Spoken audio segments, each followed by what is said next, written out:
It happened to Courtois. It happened to Militao as well. There is something there, And in the past, you can say, yeah, but they've been games in the past and they've been tours as well. Yeah, but the thing is that we put in the games and the tours and the World Cups in January, plus this, plus the international. So it's a lot. It's too much for the players.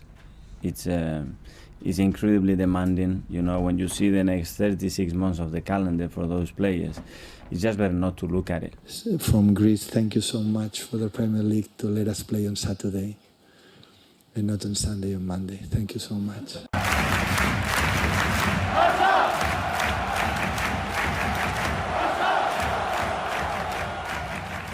Bro, are you serious right now? Like, why do we have to hear something like this right now? It's so annoying. If you guys do not know, Ronald Araujo has encountered yet again another injury. It has been confirmed by all sources that he has a left hamstring injury and he's going to be out for about 4 to 6 weeks, meaning that he's going to be missing the game against Cadiz, missing the game against Villarreal, missing the game against Osasuna, and then from there, we're going to be going on international break. But before that international break is even over, Araujo should be back and on time for the match against whoever we're going to face in our Champions League debut, and this is according to Javi Miguel. And so it's a bummer to hear this. Like I'm even like really bummed out to hear that Araujo is injured now. It's crazy to me to know that so many players are getting injured before the season even started, and I'm going to be talking about that in just a few seconds. But if you guys do not know, Inigo Martinez is going to be returning against Villarreal. He's not going to be returning on time for Cadiz, and so because of that, that means that most likely against Cadiz at the Camp Nou, actually not in the Camp Nou but in the other stadium that we're going to be playing in, most likely fielding a backline of Koundé, Eric Garcia, Christensen, and Alejandro Balde. If it's not going to be that, then we're probably going to be seeing Sergio Roberto, who is our number one captain. And keep in mind, he is going to be our right back with Koundé and Christensen as our center back duo, and then having Alejandro Balde on the left back position. Either one of those two options are going to be happening. And again, that is because Inigo Martinez is not going to make it on time, and Araujo is going to be out for about 4 to 6 weeks. Again, it's a bummer. Like, if you guys look at my face right now,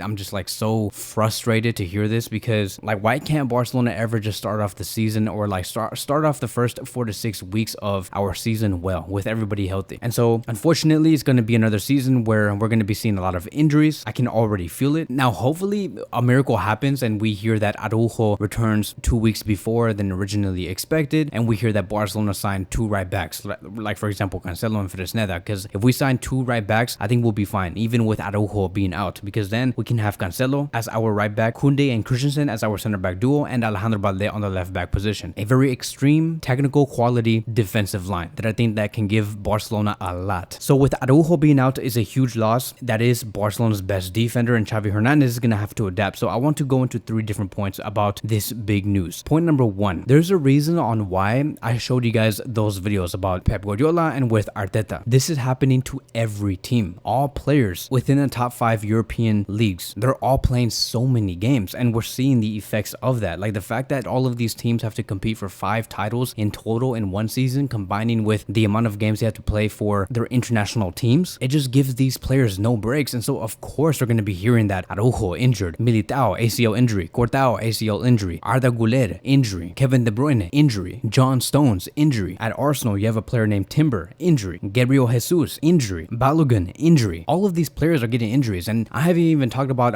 what Bayern Munich is going through, Liverpool is going through, and many other teams. It's outrageous. And so we're not the only ones. It just sucks to hear that Barcelona have to have their best center back out from the squad. Point number 2, this whole thing about Araujo getting injured is not Xavi Hernandez's fault. Many have been saying on Twitter that because Xavi has horrible player management and horrible rotations, it's Xavi's fault. It's all Xavi's fault, then Xavi should be fired. It's not Xavi's fault. It happens to every team, like I said. And there is this strange agenda that has been going on against Xavi. I don't know why many expect that Xavi is going to get sacked for some reason. And for those of you guys who believe that Xavi should be sacked for like whatever reason, right? Because a lot of these things that you guys have been saying make no sense. Then who are you going to call to replace Xavi? Please tell me. Who are you going to call? Are you going to call Pep Guardiola, who is more than committed at Man City? You're going to call Nagelsmann? Are you going to call Hansi Flick, who's busy at Germany? Are you going to be calling Luis Enrique, who just signed for PSG?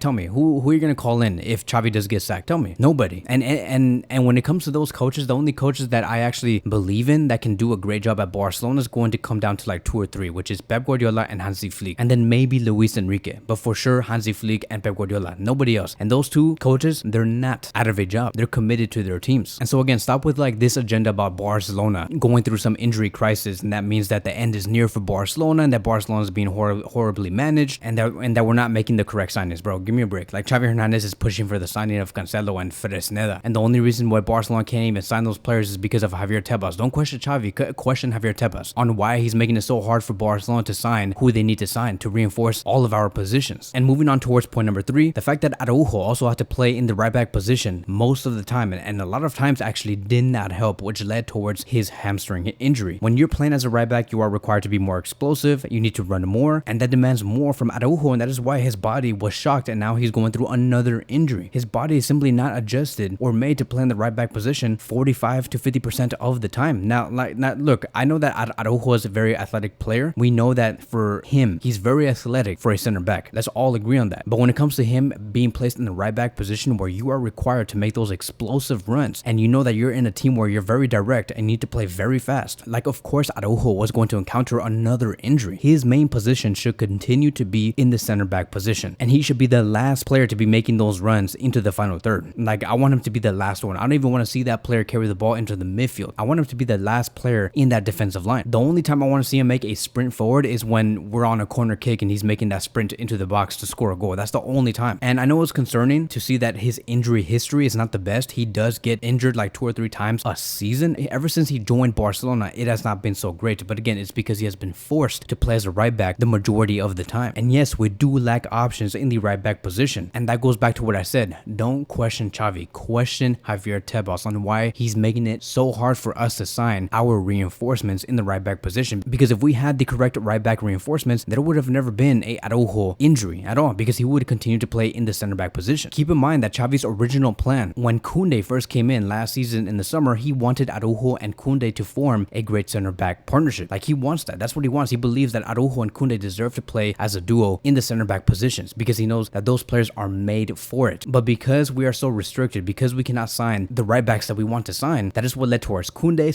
sometimes playing on the right back position, Araujo sometimes playing on the right back position, and then now we have this disaster. So all eyes is going to be on Inigo Martinez because he has a lot of experience, and all of the eyes are also going to go to Eric Garcia. He had a great preseason. I think that he'll do great this season. He looks much stronger, much more concentrated, more focused. His passes are in the top percent. And if these two center backs do a solid job, the time is going to go by fast. Like if Eric Garcia knows how to defend well, Inigo Martinez does what he does best, we're going to forget at some point that Araujo needs to come back. They just need to do their job very well. And I assume that Xavi gets those two players in their best shape and in their best form. And hopefully by the time Araujo returns and after the international break, we have a right back that is present. And hopefully that is Cancelo or Fresneda or maybe even both. And by the time we go into that first Champions League match, we can field a back four of Cancelo, Koundé, Araujo, and Alejandro Balde. A back line that Xavi Hernandez has been dreaming for since the day that he came. So that's going to be wrapping up today's video. Thank you guys so much for watching, and I will see you guys in the next one.